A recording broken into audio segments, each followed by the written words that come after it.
Guys, finally he sleeps here. We are doing another episode of This Week in Raid Shadow Legends, and I can tell you right now there is a ton of stuff going on. Not specifically right this moment, but in the next few days, everything is just going to start to come to a head, and we have a lot to discuss, so let's jump right into it. Fusion warm-up is here, and if you haven't noticed, there's a new Fusion on the horizon. We saw the warm-up. Everything is going to start at the beginning of the week, so don't miss out on the Fusion warm-up event, which is another way to easily kind of grab some of these resources that will help you, specifically energy and everything. So if you've been stockpiling resources to get ready for the Fusion, we'll get 2 weeks on, 2 weeks off.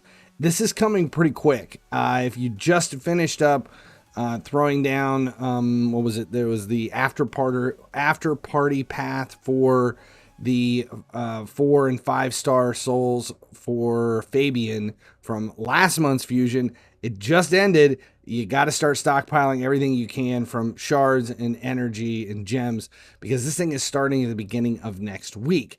They released a teaser here on social media just recently, letting us know who this was going to be. He is specifically designed for HYDRA. Initially seeing that, I think some people were like, well, I've already got a HYDRA team. I don't know if this is really going to help me at all. It doesn't really say a whole lot with the T's, other than the fact that, you know, he's kind of set up there with Shamil and Ghost Rider. So he's HYDRA based. He looks kind of cool, other than the fact that, you know, he's got the seer eyes. You can't see what's going on. That's the tease. We saw a little bit more with the release of the animation that kind of shows what we're looking at, the build. He's kind of cool. He is a support champ. We know that he's focused on HYDRA, but I think the most important thing is to look at his breakdown and see exactly what we're dealing with. He is a defense legendary from High Elves. It's been a while since we've seen a High Elves, but if we go into his actual breakdown and take a look at the numbers, it'll give us a better idea of this is something that we really want to pursue. Is this one that you can skip? Like, what exactly are we looking at here? So let's see the breakdown. We'll start with his A1 Echo Bolt. One enemy 2 times, so 2-time hit is good for an A1. 75% chance to place a Hex debuff, which looks like it can be fully booked to 100%. So he's got Hex on his A1, 2-time hit.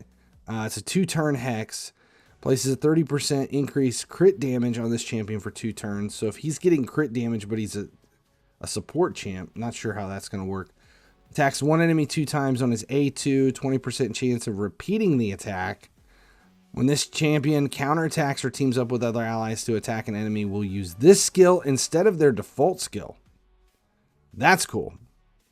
The damage inflicted with this skill increases by 10% each time an ally is devoured.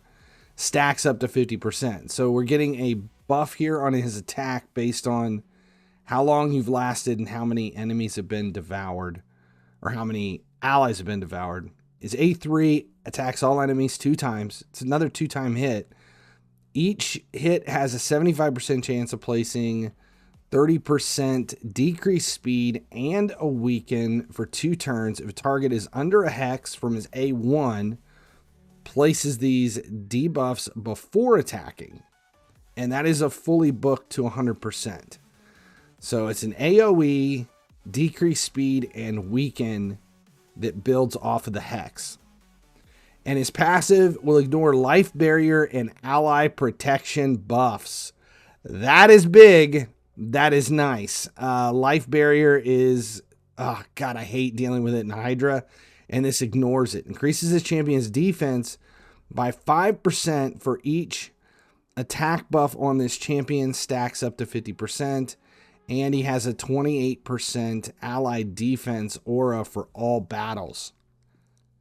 So is it a stacked set? Do we really need him? You know, what are we looking at here? What do you guys think? Being able to get around life barrier is for me personally, that's worth it. That's worth it just to test him out for HYDRA. He's defense based, so you're going to build him with a lot of defense. If you're building with a lot of defense, and his A2 is what gets used for ally attack, plus he has crit damage buff on his A1, you can probably build him with crit rate and crit damage, or at least just massive defense and crit damage to get something. I mean, I'm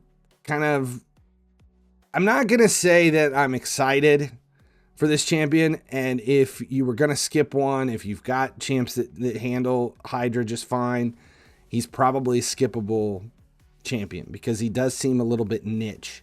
But if you're looking for a champion to kind of bump your HYDRA numbers up a little bit, this might be one to consider. I'm not excited, but I'm intrigued and I'm interested, and that means that I will probably claim him regardless.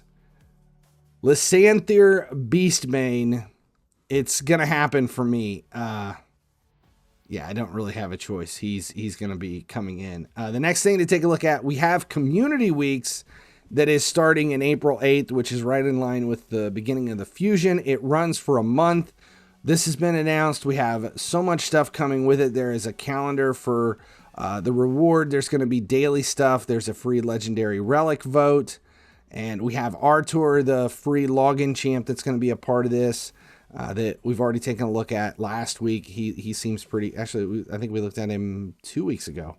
It's been, Community Weeks has been on the radar for a while. And then they're also kind of teasing some kind of a surprise finale. So there's a lot to do here with Community Weeks, but that's not all. There's a little bit more that's involved with all of this stuff that's going on beyond Community Weeks and the addition of the Fusion.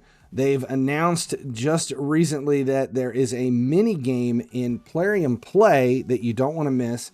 So if you're playing on PC, desktop, if you even a Mac machine, whatever, if you're using the desktop version of Plarium Play, if you install the updates and you go to the Home tab, there is a banner for the Raid minigame. You need to check this out. It's overhead scrolling, or it's an overhead game that has a chance for a lot of rewards. There's 3 stages of the game that new rewards are unlocked. It looks like we have multiple pinpoint gears. There's a primal shard. So this is something that you want to do. Make sure your screen is large. That's one of the notes to say, is like if you make your screen bigger, you have a better chance of playing the mini game. It is definitely worth checking out just for the rewards that it gives. They said there is a bug if you have multiple accounts in your Plarium Play on your desktop, that it is possible that when you get your rewards, there should be a delay. They're still making sure the rewards go out, but you may not get them instantly in your inbox like people who only have one account in their Plarium Play.